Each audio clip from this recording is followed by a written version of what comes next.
오늘도 계속해서 창세기 17장 15절로 27절 끝절까지 보겠습니다. 구약성경 20면입니다. 구약성경 20면 창세기 17장 15절로 27절 다 함께 한 목소리로 봉독합니다. 하나님이 또 아브라함에게 이르시되 내 아내 사레는 이름을 사레라 하지 말고 사라라 하라.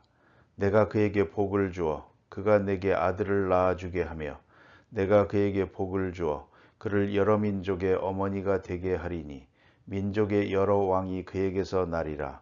아브라함이 엎드려 웃으며 마음속으로 이르되 100세 된 사람이 어찌 자식을 낳을까? 사라는 90세니 어찌 출산하리요 하고 아브라함이 이에 하나님께 아뢰되 이스마엘이나 하나님 앞에 살기를 원하나이다.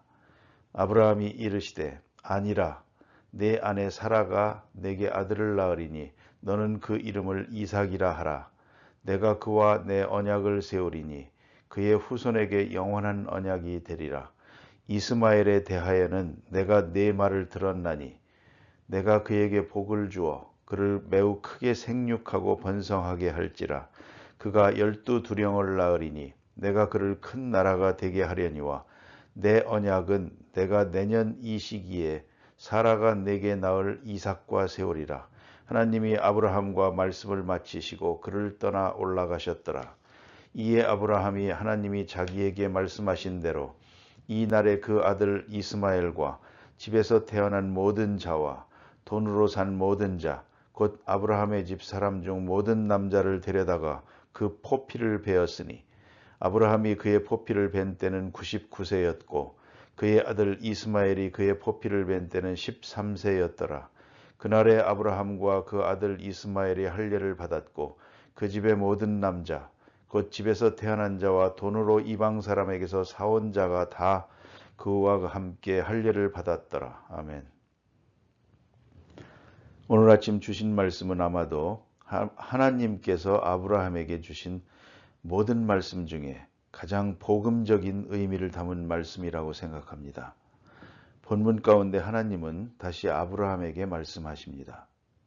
아브라함은 분명 하나님의 약속을 지키는 데 있어서 일단 실패한 사람입니다. 그러나 다시 원점으로 돌아올 수 있도록 하나님께서 기회를 주셨습니다. 또 돌아오는 것을 용납해 주셨습니다. 다시 말하면 아브라함의 실수를 하나님께서 이해해 주셨고 그 회개를 받아주셨다는 것입니다. 우리가 아무리 회개한다 하더라도 하나님이 받아주시지 않으면 아무 의미가 없습니다. 내 회개를 하나님이 인정해야 하는 것입니다. 내가 아무리 잘못했다고 하나님 앞에 얘기한다고 하더라도 하나님께서 이제부터는 그런 일이 없도록 하라 말씀하시고 그 회개를 인정해 주셔야 됩니다. 하나님이 인정하지 않는 회개, 또 뉘우침, 후회, 한평생 후회를 해도 그건 아무 의미가 없는 것입니다. 결국은 우리의 회개라고 하는 것은 그것이 하나님께 인정을 받아야 합니다. 다시 말하면 의롭다함을 받아야 한다는 말입니다. 그런데 이 회개하는 것은 어떤 한 일을 잘못했다 하는 그런 뉘우침과 후회를 말하는 것이 아닙니다. 원점으로 돌아오는 것을 말합니다. 다시 말하면 회개는 심리적인 것도 있지만 이보다 더 강한 것은 행동에 있다는 것입니다. 원점으로 돌아와서 다시 시작하는 것입니다. 그것이 회개입니다. 도망가서 사는 것이 아닙니다. 흔히 말하기를 어디 멀리 가서 속죄하는 마음으로 평생을 살아야겠다. 고생 평생을 해도 이미 잘못된 것이 회생되는 것이 아닙니다. 내가 입힌 손해가 달라지는 게 아니고 내가 죽인 사람이 살아나는 게 아닙니다. 그렇기 때문에 나 혼자의 회개라는 것은 아무 의미도 없는 것입니다. 하나님이 받아주셔야 됩니다. 그리고 엄청난 진리가 여기에 또한 있습니다. 그것이 뭐냐면 하나님이 의롭다 해 주셔야 한다 하는 말입니다. 그래서 오늘 본문 말씀에 그 의롭다함의 증거가 나타납니다. 그것이 뭐냐면 온 남자들에게 할례를 베풀라. 이제는 혈족의 문제가 아니고 혈통의 문제가 아니라 할례로부터 언약을 새로운 약속을 세워갑니다. 할례 받음으로 이스라엘이지 혈통 때문에 이스라엘이 아니라는 것입니다. 아주 높은 차원의 의미가 있는 것입니다. 이래서 모든 남자가 할례를 받더라. 그리함으로써 여기서 할례받은 민족, 즉 택함받은 민족, 하나님이 택한 백성이 되도록 하리라. 그러니까 이것은 하나님의 말씀에 대한 순종이요, 그 언약에 대한 믿음을 의미하는 것입니다.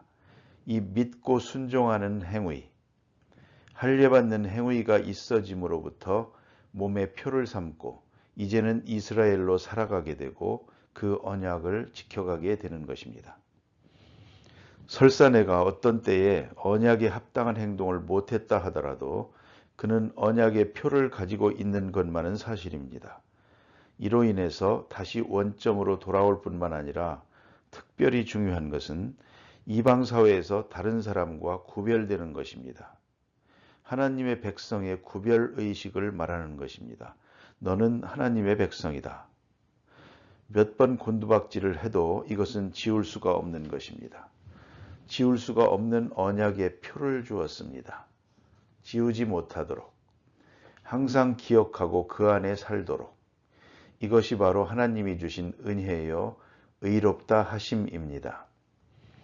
더욱이 오늘 주신 본문 말씀 가운데 심오한 말씀이 있습니다. 그것이 뭐냐면 이스마엘에 대한 것을 하나님이 책임지셨다는 것입니다. 이 얼마나 놀라운 것입니까? 아브라함이 말합니다. 이스마엘이나 하나님 앞에 살기를 원하나이다. 어쨌든 서자이긴 하지만 아브라함의 아들인 것만은 분명합니다. 그래서 내가 좀 편법으로 만들긴 했지만 이 아들이나 살아남기를 원합니다. 이런 얘기입니다. 내 실수로 인해서 이루어진 일이니까 내 실수에 대해서 벌이 내려진다면 이 아들은 죽는 것입니다. 그러므로 아브라함은 이 시간에 이스마엘을 위해서 기도합니다.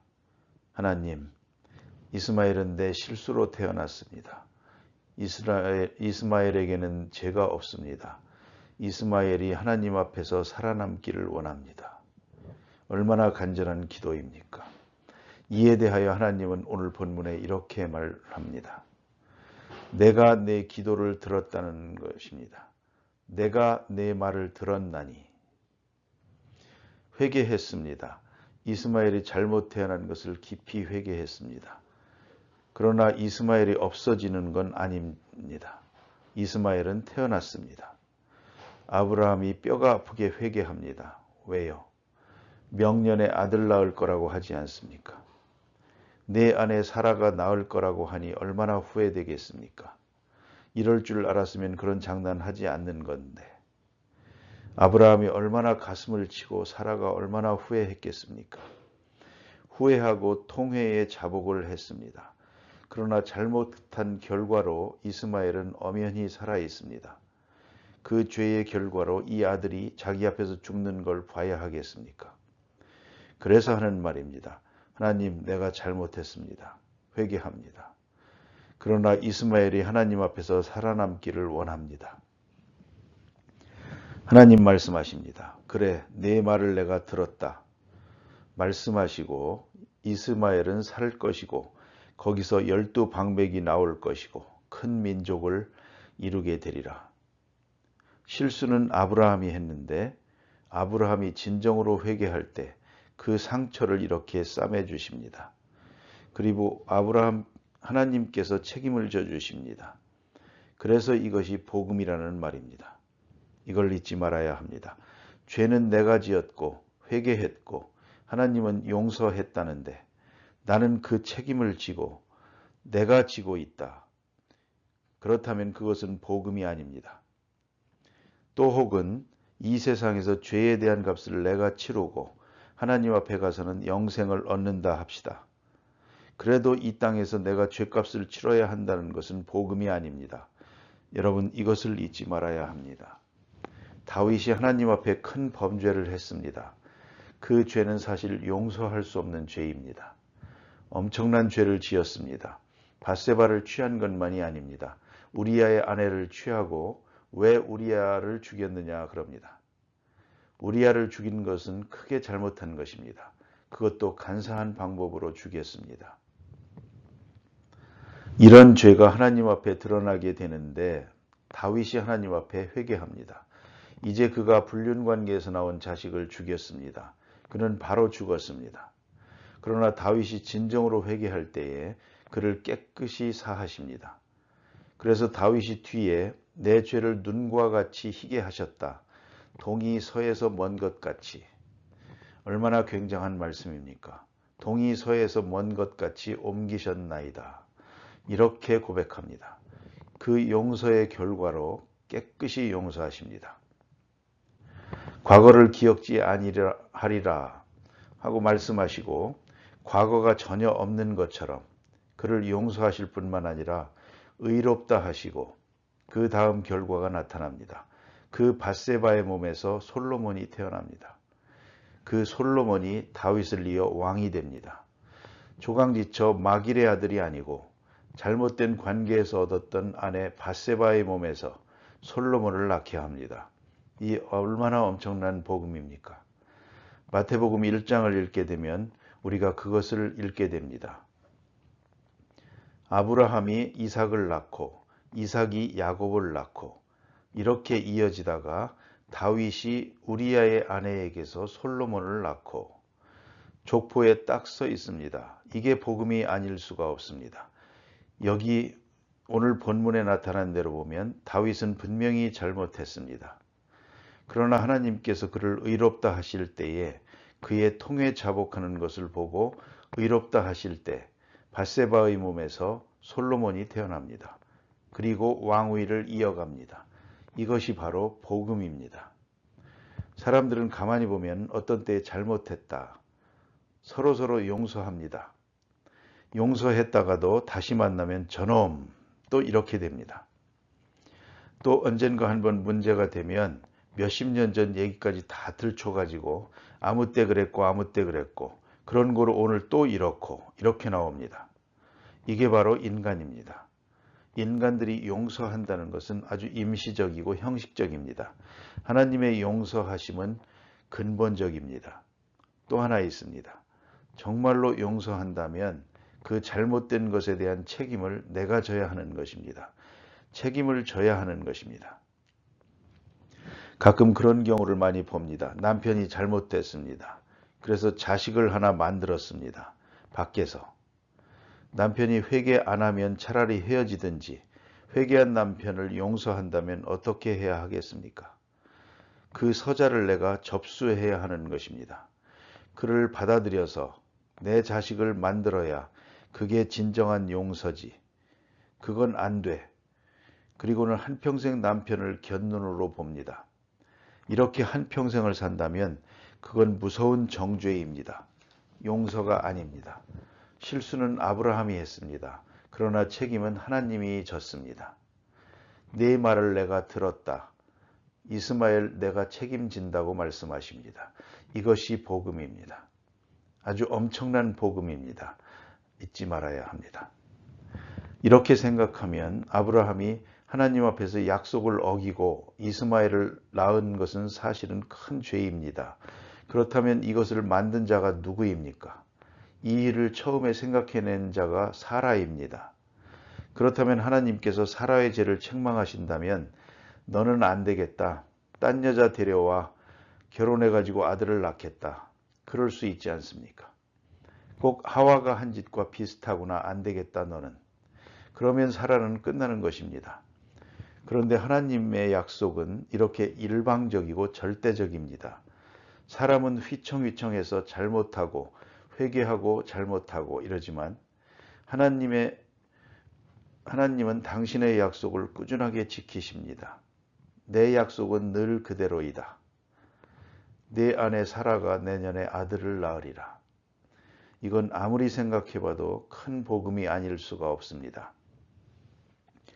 사라가 한 짓을 보면 아주 못됐습니다. 그러나 하나님께서는 그의 회개를 들으시고 회개를 받아주시고 하나님의 약속은 변함없이 그대로 이루십니다. 내 아내 사라가 내년에 아들을 낳을 것이다. 오늘 본문에 보니 아브라함이 엎드려 웃으며 심중에 이르기를 웃었다고 했습니다. 얼마나 좋으면 웃었다고 했습니다. 진작 이렇게 말씀하시지 그런 생각인 것 같습니다. 그러나 한편 생각하면 기가 막힙니다. 100세에 99세에 어찌 생산하리요. 웃었습니다. 이 웃음은 복잡한 웃음입니다. 그러나 아브라함이 의심하는 웃음은 아닙니다. 그가 의심을 하고 있는지 아닌지는 하나님이 아십니다. 그가 비웃고 있는 것이 아닙니다. 비웃었다면 이로 인하여 벌을 받았을 것입니다. 그러나 그는 기쁜 가운데 어찌 이런 일이 있겠느냐 하고 웃었습니다. 나이가 얼마인데. 하나님께서 책망하지 않으십니다. 내일 아침에 보겠지만 사라가 또 웃습니다. 너는 왜 웃었느냐 하고 물으니까 사라 하는 말이 안 웃었습니다. 하나님께서 말씀하시기를 웃었느니라 그럽니다. 웃었다고 책망하지 않았습니다. 기가 막혀서 웃는데 그걸 보고서 너 왜 웃냐? 약속 취소다. 그러겠습니까? 그러질 않았습니다. 인간의 나약함, 웃을 수 있습니다. 그렇게 생각할 수 있을 것입니다. 그러나 본래 약속한 것은 그대로 이루리라. 그래서 아브라함이 많은 실수가 있었어도 그는 약속을 믿었고 또 사라도 실수가 있었습니다. 그러나 사라도 약속을 믿었고 이 시간에 와서 다시 한번 약속을 확인하고 믿었습니다. 그리고 행동으로 옮깁니다. 이제 다시 하나님은 말씀하시기를 앞으로 태어나는 아들의 이름을 이삭이라 하라. 이삭은 웃었다는 뜻입니다. 전에 그런 일이 있었습니다.